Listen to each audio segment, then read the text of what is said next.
السلام علیکم نحمده ونصلي على رسوله الكريم اما بعد فاعوذ بالله من الشيطان الرجيم بسم الله الرحمن الرحيم رب اشرح لي صدري ويسر لي امري واحلل عقدة من لساني يفقهوا قولي اللهم ارنا الحق حقا وارزقنا اتباعه وارنا الباطل باطلا وارزقنا اجتنابه آمین یا رب العالمین۔ 8واں پارہ۔ وَلَوْ أَنَّنَا نَزَّلْنَا إِلَيْهِمُ الْمَلَائِكَةَ وَكَلَّمَهُمُ الْمَوْتَى وَحَشَرْنَا عَلَيْهِمْ كُلَّ شَيْءٍ قُبُلًا مَا كَانُوا لِيُؤْمِنُوا إِلَّا أَن يَشَاءَ اللَّهُ وَلَكِنَّ أَكْثَرَهُمْ يَجْهَلُونَ۔ اگر ہم فرشتے بھی ان پر نازل کر دیتے اور مردے بھی ان سے باتیں کرتے اور دنیا بھر کی چیزوں کو ہم ان کی آنکھوں کے سامنے جمع کر دیتے تب بھی یہ ایمان لانے والے نہ تھے، الا یہ کہ مشیت الہی ہی یہی ہو کہ وہ ایمان لائیں، لیکن اکثر لوگ نادانی کی باتیں کرتے ہیں۔ تو ایمان نہ لانے والوں کے بارے میں بتایا جا رہا ہے کہ ثبوت کی کمی کی وجہ سے ایمان سے دور نہیں ہیں، ناپسندیدگی اور ریولژن کی وجہ سے دراصل یہ ایمان سے دور ہیں۔ اور جہالت کی بات کی جا رہی ہے کہ کچھ لوگ ہیں وہ چاہتے کہ ہر حال میں ہر انسان کو ہدایت دے دیں، میرے اور آپ کے چاہنے سے کچھ نہیں ہوتا، یہ تو ہدایت لینے والے پر ڈیپینڈ کرتا ہے کہ وہ اپنا دل کھول رہا ہے یا نہیں۔ اور ہم نے تو اسی طرح ہمیشہ شیطان انسانوں اور شیطان جنوں کو ہر نبی کا دشمن بنا دیا ہے، وہ ایک دوسرے پر خوشائند باتیں دھوکے اور فریب کے طور پر القاء کرتے رہتے ہیں۔ لیکن اگر تمہارے رب کی مشیت یہ ہوتی کہ وہ ایسا نہ کریں تو وہ کبھی نہ کرتے، بس تم انہیں ان کے حال پر چھوڑ دو، اپنی افترا پردازیاں کرتے رہیں۔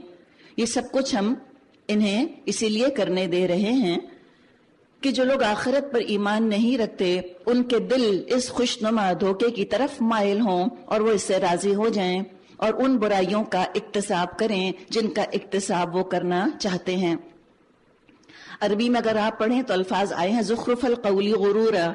زخرف کہا جاتا ہے ملمہ چڑھانے کو، کورنگ کر دینے کو، جیسے پیتل ہے اس کے اوپر سونے کا پانی چڑھا دیا جائے، کسی گھٹیا چیز کو ایسے پیش کیا جائے کہ وہ اعلیٰ چیز لگے، ڈیکوریشن۔ تو جنوں میں سے بھی شیطان ہوتے ہیں، اور جو جن شیطان ہوتے ہیں ان کا کام ہوتا ہے دلوں کے اندر وسوسہ ڈالنا۔ انسانوں میں سے بھی شیطان ہوتے ہیں، ان کا کام ہوتا ہے سامنے آنا، مجلسوں میں بیٹھنا، دوستی کرنا، اور سب سے خطرناک جو کام ہوتا ہے انسان شیطانوں کا، ہمارا ٹرسٹ جیتنا، ہمارا اعتماد حاصل کر لینا، ایک فرینڈ کے طور پہ پوز کرنا، اور اس کے بعد پھر ہمیں ایسے مشورے دینا کہ جو ہمیں اللہ سے بدگمان یا بدظن کر دیں۔ شیطان دراصل صفت ہے، اس کا مطلب ہے اللہ کی رحمت سے دوری۔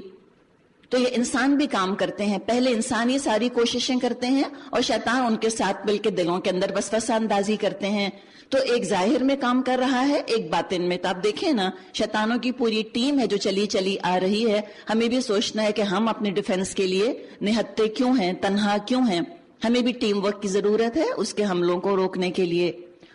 اور جھوٹی باتیں کیا پیش کرتے ہیں، غلط بات کو سچ اور حق کے طور پر پیش کرتے ہیں۔ مثال کے طور پہ بدتمیزی کو، بدلحاظی کو ٹین ایجر کا ہونا، ہارمونز کا ہونا بتا دیا جاتا ہے، ریجنگ ہارمونز، کہ چونکہ ٹین ایج آئی ہے، جھوم کے چڑھی ہے، لہٰذا ماں باپ سے ڈسٹرسٹ ہوگا یا ماں باپ کے آگے بدتمیزی ہوگی، یا ٹیچر کی بات نہ ماننا، یہ ٹیچر کو گھٹیا سمجھنا، یہ کوئی انٹیلیجنٹ ہونے کی علامت بن جائے، یا شرم اور حیا سے آزاد ہونا کوئی بولڈ ہونے کی علامت بن جائے۔ اللہ رسول کی بات ماننے والا بیکورڈ میڈیویل مدرسہ سٹف لگنے لگ جائے، اور بے عمل جو ہیں وہ پروگریسو اور لبرل لگنے لگ جائیں، ایلیٹسٹ لگنے لگ جائیں، جو پورے دین پر عمل کر رہے ہیں ریجڈ اور ایکسٹریمسٹ لگنے لگ جائیں، جو کچھ کو مانتے ہیں کچھ کو نہیں مانتے، تو وہ دراصل ویل بیلنسڈ اپروچ کہلانے لگ جائے۔ تو یہ اس طرح کے خیالات جو ہیں یہ شیطان مل کر ڈالتے ہیں۔ اب اس کا جواب بتایا جا رہا ہے، افغیر اللہ ابتغی حکما، پھر جب یہ حال ہے کیا میں اللہ کے سوا کوئی اور فیصلہ کرنے والا تلاش کروں، حالانکہ اس نے پوری تفصیل کے ساتھ تمہاری طرف کتاب نازل کر دی ہے، اور جن لوگوں کو ہم نے تم سے پہلے کتاب دی تھی وہ جانتے ہیں یہ کتاب تمہارے رب ہی کی طرف سے حق کے ساتھ نازل ہوئی ہے، لہٰذا تم شک کرنے والوں میں شامل مت ہو۔ فلا تکونن من الممترین، شک مت کرنا۔ ایک جاہل انسان، غریب انسان، ان پڑھ انسان، لو سٹیٹس کا انسان آپ سے آ کر کوئی بات کہتا ہے دین کے بارے میں، آپ ایک کان سے سنیں گی دوسرے کان سے نکال دیں گی، اس کی باتیں آپ کے دل میں شک نہ پیدا کریں گی۔ شک آتا ہے انسان کے دل میں جب انسان کسی کو اپنے سے زیادہ دولت مند، اپنے سے زیادہ کیرزمیٹک پرسنالٹی رکھنے والا، اپنے سے زیادہ ڈگری یافتہ، اور خاص طور پہ فورن ڈگریز، بڑا کرزما ہے، خوبصورت شکل ہے، بہت تعلیمی یافتہ ہے، بڑا ایلیٹ ہے معاشرے میں، وہ جب دین کے خلاف باتیں کرتے ہیں تو دلوں کے اندر شکوک پیدا ہو جاتے ہیں۔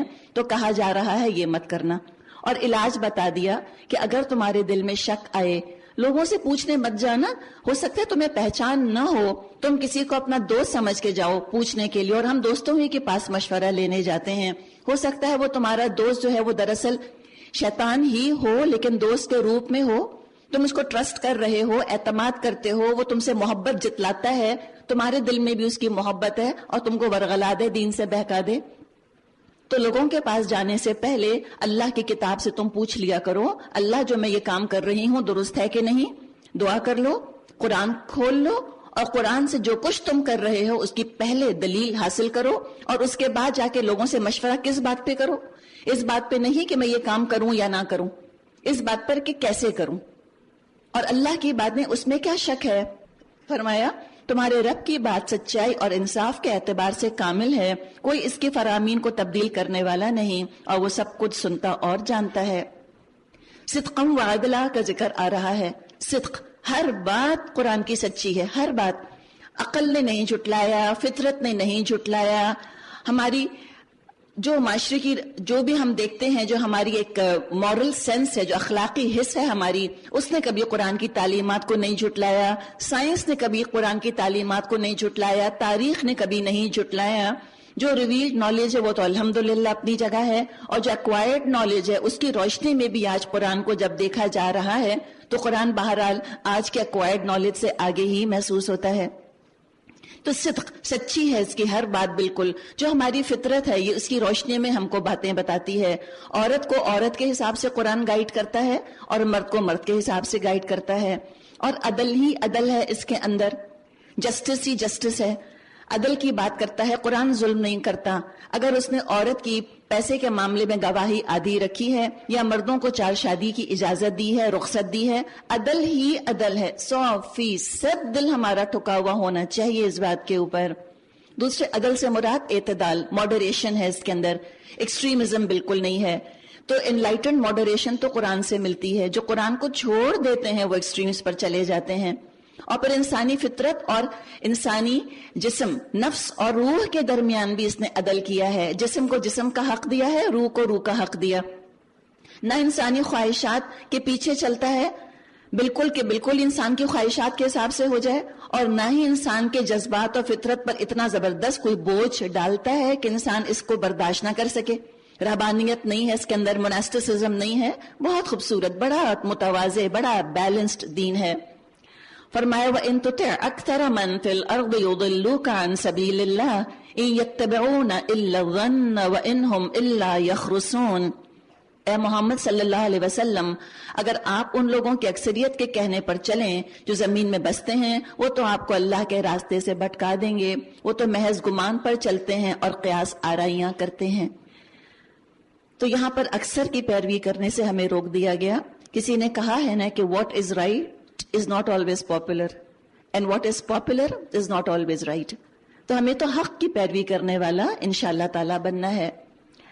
در حقیقت تمہارا رب زیادہ بہتر جانتا ہے کون اس کے راستے سے ہٹا ہوا ہے اور کون سیدھی راہ پر ہے۔ پھر اگر تم لوگ اللہ کی آیات پر ایمان رکھتے ہو تو جس جانور پر اللہ کا نام لیا گیا ہو اس کا گوشت کھاؤ۔ یہ تو لگتا ہے شاید آج کے کانٹیکسٹ میں ہی نازل ہوئی ہے۔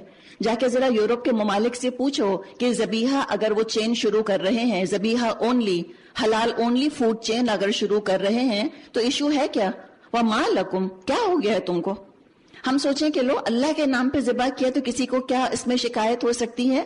دنیا والوں کا جو حال ہے، جو دنیا کے بڑے بڑے ترقی یافتہ ممالک ہیں، وہ تو کہتے ہیں freedom of expression, freedom of choice, ہم تو سیکولر ہیں۔ تو پھر تمہیں کیا اعتراض ہے؟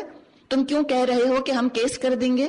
تم کیوں کہتے ہو کہ یہ تو بڑا ڈسکریمنیشن ہے، یہ تو بڑا پریجوڈس ہے کہ واہ تم خالی وہ کھانا پیش کر رہے ہو جو کہ اللہ کے نام پر اور اللہ کے بتائے ہوئے طریقے سے کاٹا گیا ہے، ذبح کیا گیا ہے.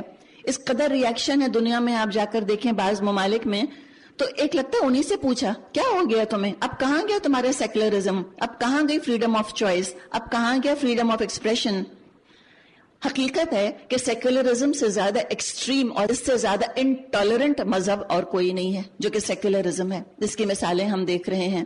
اتنا پیارا انداز ہے اللہ کا. وما لکم، کیا ہو گیا ہے تم کو اے فرانس والو، کیا ہو گیا ہے تم کو یورپ والو. وما لکم اللہ تاکلوا مما ذکر اسم اللہ علیہ، کیا ہو گیا ہے، کیا وجہ ہے کہ تم وہ چیز نہ کھاؤ جس پر اللہ کا نام لیا گیا ہو، حالانکہ جن چیزوں کا استعمال حالت اضطرار کے سوا دوسری تمام حالتوں میں اللہ نے حرام کر دیا ہے، ان کی تفصیل وہ تم کو بتا چکا ہے. بکثرت لوگوں کا حال یہ ہے علم کے بغیر محض اپنی خواہشات کی بنا پر گمراہ کن باتیں کرتے ہیں. ان حد سے گزرنے والوں کو تمہارا رب خوب جانتا ہے. تم کھلے گناہوں سے بھی بچو اور چھپے گناہوں سے بھی. جو لوگ گناہ کا اکتساب کرتے ہیں وہ اپنی اس کمائی کا بدلہ پاتے رہیں گے. اور جس جانور کو اللہ کا نام لے کر ذبح نہ کیا گیا ہو اس کا گوشت مت کھاؤ، ایسا کرنا فسق ہے. شیاطین اپنے ساتھیوں کے دلوں میں شکوک اور اعتراضات القاء کرتے ہیں تاکہ وہ تم سے جھگڑا کریں. دیکھیں کتنی صحیح بات ہے. لیکن ہم سے کیا کہا وَإِنْ أَطَعْتُمُوهُمْ إِنَّكُمْ لَمُشْرِكُونَ، لیکن اگر تم نے ان کی اطاعت قبول کر لی تو یقیناً تم مشرک ہو. کیا وہ شخص جو پہلے مردہ تھا، کیا مردہ تھا؟ یہ کوئی مروں کو زندہ کرنے کی بات نہیں کی جا رہی، یہ روحانی زندگی کا ذکر ہے، یہ دل کے زندہ ہونے کی بات کی جا رہی ہے کہ مجھے ڈر ہے اے زندہ کہیں تو نہ مر جائے، کہ زندگانی عبارت ہے تیرے جینے سے. احادیث سے ہمیں پتا چلتا ہے کہ روح کا جو گھر ہے وہ دل ہے. تو دل کی بات، مردہ تھا دل، مردہ چیزوں کی محبت میں گرفتار. پھر کیا ہوا؟ فَأَحْيَيْنَاهُ، ہم نے زندہ کر دیا. کوئی امنگ، کوئی تڑپ، کوئی دعا، کوئی ہدایت کی روشنی زندگی میں چمکی، کوئی ایک جملہ، کوئی ایک لفظ کسی کا دل کو ٹچ کر گیا اور دل کا دروازہ کھل گیا، ہدایت کا دروازہ کھل گیا، دل زندہ ہو گیا، انگڑائی لے کر کھڑا ہو گیا. اب یہ زندہ دل وہ ہے جہاں الحی کی محبت آتی ہے. وَجَعَلْنَا لَهُ نُورًا يَمْشِي بِهِ فِي النَّاسِ، اور ہم نے اس کو نور دے دیا، اس کے دل کے اندر اپنی روشن آیات ڈال دی. اس نے قرآن تھوڑا بہت حفظ کر لیا، قرآن کی محبت دل میں آ گئی، نور دل میں آ گیا، سنت کا نور، اللہ کی محبت کا نور، نیکی کرنے کا شوق، نیک ارادے، نور ہی نور، نورن علی نور. اور اوپر سے موقع بھی مل گیا اس کو ان پر عمل کرنے کا. اور اب جب اس کے دل میں نور آیا، ایمان نے دل کو زندگی دی اور قرآن نے دل کو نور دیا، دل کی آنکھیں کھل گئیں، اس کو نظر آنے لگ گیا. الحمدللہ. تو پھر کیا ہوا؟ جب یہ معاملہ ہو گیا، اب وہ خالی مدرسے میں نہیں بیٹھا رہتا، خالی مسجد میں نہیں بیٹھا رہتا، خالی مکے میں نہیں بیٹھا رہتا، اب بڑا کانفیڈنٹ ہو گیا. اب اس نور کو لے کے کیا کرتا ہے؟ یمشی بہی فی الناس، لوگوں میں چلتا پھرتا ہے، ایک ایک کو جا کر بتاتا ہے. ابھی ان آیات کی تلاوت ہو رہی تھی تو ذہن میں وہ پویم آئی، بلبل اور جگنو، یاد ہے آپ کو؟ تو ایک جگنو پاس ہی سے بولا کیا کہ میں کیڑا ہوں چھوٹا سا، کیا غم ہے جو رات ہے اندھیری، میں راہ میں روشنی کروں گا. اللہ نے دی ہے مجھ کو مشل، چمکا کے مجھے دیا بنایا ہے. لوگ وہی جہاں میں اچھے جو آتے ہیں کام دوسروں کے. تو ہم بھی چھوٹے چھوٹے جگنو بن جائیں. بہت بڑے شینڈلر نہیں بن سکتے، کوئی بات نہیں. 1000 واٹ کے بلب نہیں بن سکتے، کوئی بات نہیں. چلیں چھوٹے چھوٹے جگنو ہی صحیح، بہت سارے چھوٹے جگنو آ جائیں تو آپ دیکھیں دو چیزیں ہوتی ہیں، ایک روشنی، دوسری خوبصورتی. خوبصورتی کے ساتھ دین کی بات کو پیش کرتے ہیں. دیکھ 1000 واٹ کے اندر وہ خوبصورتی، وہ نرمی نہیں ہوتی جو چھوٹے سے چراغ کے اندر ہوتی ہے. اور چھوٹا سا چراغ بہت سارا اندھیرا دور کر دیتا ہے، بہت سارا اندھیرا مل کے بھی چھوٹے سے چراغ کو نہیں بجھا سکتا. تو بڑی خوبصورتی کے ساتھ، بڑی نرمی کے ساتھ، ہولے ہولے، غیر محسوس طریقے سے، ان یور فیس ایٹیٹیوڈ نہیں ہوتا ان کا، بلکہ نرمی سے بتاتے رہتے ہیں، بالکل سٹل طریقے سے بیچ بیچ میں کوئی نہ کوئی ایک بات ڈال دیتے ہیں، لوگوں کے دل کھول دیتے ہیں. اتنے خوش قسمت ہیں وہ جو کہ یہ کام کریں، اور اتنے خوش قسمت کہ جن کا پالا ایسے لوگوں سے پڑے. اور ہم کراچی والوں سے کوئی ذرا بجلی کی اور روشنی کی قدر پوچھے. اب اس کی مثال کیا ویسے ہو سکتی ہے؟ کیا وہ اس شخص کی طرح ہو سکتا ہے جو تاریکیوں میں پڑا ہوا ہو اور کسی طرح ان سے نہ نکلتا ہو؟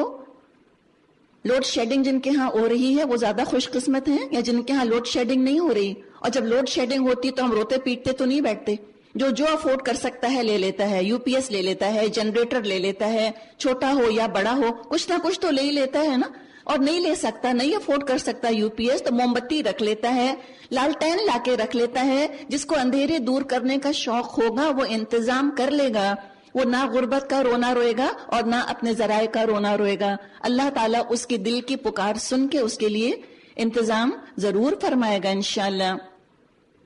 لیکن جو نہیں نکلنا چاہتے, اندھیروں میں خوش ہیں, کذالک زینا للکافرین ما کانوا یعملون, کافروں کے لیے تو اسی طرح ان کے اعمال خوشنما بنا دیے گئے ہیں. اور اسی طرح ہم نے ہر بستی میں اس کے بڑے بڑے مجرموں کو لگا دیا ہے, وہاں اپنے مکر اور فریب کا وہ جال پھیلائیں. دراصل وہ اپنے فریب کے جال میں آپ پھنستے ہیں اور انہیں اس کا شعور نہیں. غور کرنے کی بات ہے, فی کل قریۃ اکابر مجرمیہا, ہر بستی میں اس کے جو بڑے بڑے کچھ ہوتے ہیں ان میں سے مجرم پائے جاتے ہیں. ہمیں یہ خیال آتا ہے کہ امریکہ میں رہتے ہیں نا اس لیے مسلمان نہیں ہو سکتے, اگر سعودی عربیہ چلے جائیں گے پکے مسلمان ہو جائیں گے. اچھا فرانس میں رہتے ہیں تو مسلمان نہیں ہو سکتے, پاکستان آ جائیں گے تو پکے مسلمان ہو جائیں گے. بات یہ نہیں ہے.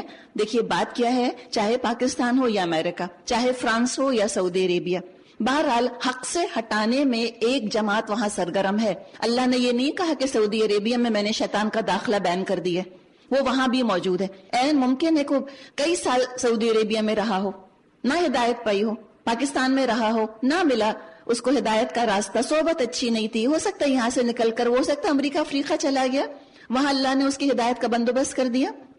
تو ہدایت اللہ تعالیٰ نے نہ ٹائم باؤنڈ کی ہے, نہ کسی خاص جغرافیائی حدود کے اندر اللہ نے اس کو باؤنڈ کر دیا ہے. اللہ نے کہاں باؤنڈ کیا ہے اس کو؟ ہمارے ارادے کے ساتھ.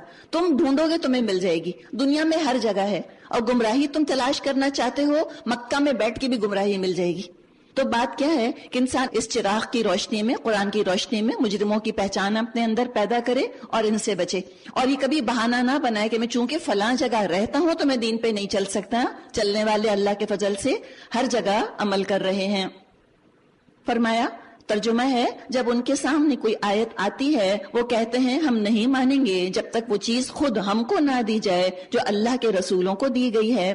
اللہ زیادہ بہتر جانتا ہے اپنی پیغامبری کا کام کس سے لے اور کس طرح لے.